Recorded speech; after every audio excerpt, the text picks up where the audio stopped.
So എല്ലാവർക്കും പ്രശ്നം ഒരു വീഡിയോ സംശയം പറയാം. നമ്മളിന്ന് റിയാക്ട് ചെയ്യാൻ പോണ one of the most awaited series. കാരണം എല്ലാ വിഭാഗത്തിൽ നിന്നും അല്ലെങ്കിൽ എല്ലാ ഒരു ജനറേഷനിൽ നിന്നും ഒരു 90s ആവട്ടെ 20s ആവട്ടെ അല്ലെങ്കിൽ ന്യൂ ജെൻസ്, സോ അവർക്കാവട്ടെ എല്ലാ ജനറേഷനും ഒരുപോലെ ഇഷ്ടപ്പെടുന്ന ഒരു വെബ് സീരീസ് എന്ന് പറയുന്നത് അത് സ്ട്രേഞ്ചർ തിങ്സ് ആണ്. കാരണം ഇതിൽ അങ്ങനത്തെ ന്യൂഡിറ്റി ആയിട്ടുള്ള കാര്യങ്ങളോ അങ്ങനത്തെ കാര്യങ്ങളെല്ലാം വളരെ കുറവെന്നല്ല, ഇല്ലെന്ന് തന്നെ പറയാം. സോ അതുകൊണ്ട് തന്നെ ഇതിന് സത്യം പറഞ്ഞു കഴിഞ്ഞാൽ ഭയങ്കര ഒരു ഫാൻ ബേസാണ് ഈ ഒരു സീരീസിന്. എല്ലാ രീതിയിലുള്ള ആളുകളും കാണുന്ന രീതിയിലുള്ള ഒരു ഫാൻ ബേസ് ഉള്ളൊരു സീരീസാണ്. സോ എന്തായാലും ഇതിൻ്റെ ട്രെയിലർ വന്നിട്ടുണ്ട്. സോ ഫസ്റ്റ്ലി നമുക്കൊന്ന് റിയാക്ട് ചെയ്തൊക്കെ എന്നിട്ട് നമുക്ക് ബാക്കി സംസാരിക്കാം. Let's go stranger things. സൗണ്ടൊക്കെ കയറി ഇരിക്കട്ടെ.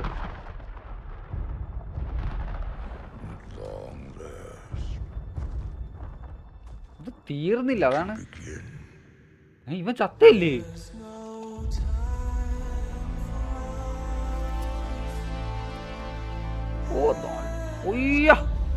ഇതിന്റെയൊക്കെ പേര് മറന്നു ഞാൻ.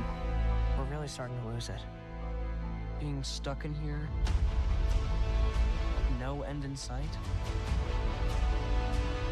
Maybe tonight is our break. Yeah, let's go. ഞാൻ വളരെ വെയിറ്റ് ചെയ്തിരിക്കുകയാണ്. We end this once and for all together. Let's end this.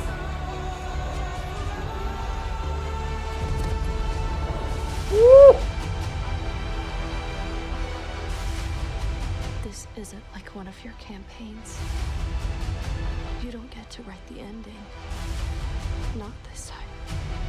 എടാ ഇവള് മരിക്കൂ. He's planning to end our world. BGM.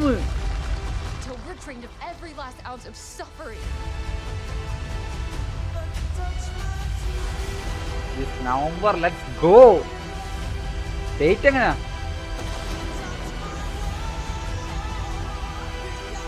Athar? ഇതവളെന്നല്ല 11.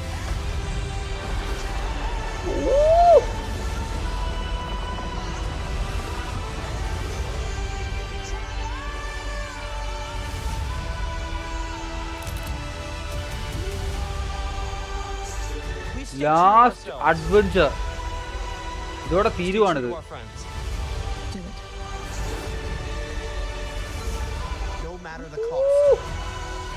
Quality god dam.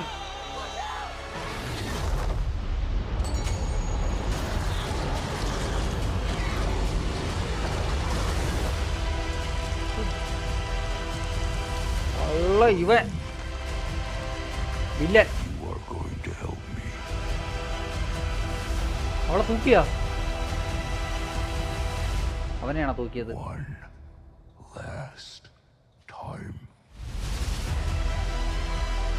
അവൻ മറ്റവനല്ലേടാ, അവനെ പിന്നെയും തൂക്കിയേട്ടാ. ഫൈനൽ സീസൺ നവംബർ 26 ക്രിസ്മസിനാണ് അടുത്തത്. അത് കഴിഞ്ഞ് ക്രിസ്മസ് കഴിഞ്ഞിട്ടാണ് അതിൻ്റെ അടുത്ത വോളിയം.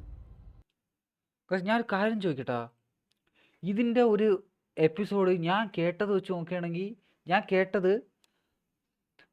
ഒരു എപ്പിസോഡിന് 2.5-3 മണിക്കൂർ ദൈർഘ്യം ഉണ്ടെന്നൊക്കെ ഞാൻ കേട്ടായിരുന്നു കേട്ടോ. അത് സത്യമാണോ? ഇതിൻ്റെ ഒരു എപ്പിസോഡിന് 3 മണിക്കൂർ ഡ്യൂറേഷൻ ഉണ്ടെന്നാണ് ഞാൻ കേട്ടത്, ഒരൊറ്റ എപ്പിസോഡിന്.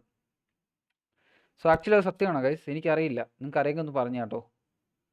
ആ ട്രെയിലർ നൈസായിട്ട് ഭയങ്കര ക്വാളിറ്റി കേട്ടോ, ഗോഡ് ഡാം ക്വാളിറ്റി, ഒരു രക്ഷയില്ല. എന്തായാലും നവംബർ 26 ഫസ്റ്റ്, ക്രിസ്മസിന് അടുത്തത്, ന്യൂ ഇയർ ഈവ് എന്ന് പറയുന്നത് എനിക്ക് തോന്നുന്നത് ന്യൂ ഇയർ കഴിഞ്ഞിട്ട് അടുത്ത ആഴ്ച എന്താണെന്ന് തോന്നുന്നു. അല്ല, ന്യൂ ഇയർ ഈവ് എന്ന് പറയുമ്പോൾ അങ്ങനെയല്ലേ വരത്തുള്ളൂ. സോ ഗൈസ്, എന്തായാലും ട്രെയിലറിനെ പറ്റിയുള്ള നിങ്ങളുടെ അഭിപ്രായം തീർച്ചയായിട്ടും താഴ്ന്ന രേഖപ്പെട്ടിയ വീഡിയോ ലൈക്ക് നിങ്ങളുടെ ഫ്രണ്ട്സ് എല്ലാവർക്കും ഷെയർ എത്തിക്കുക.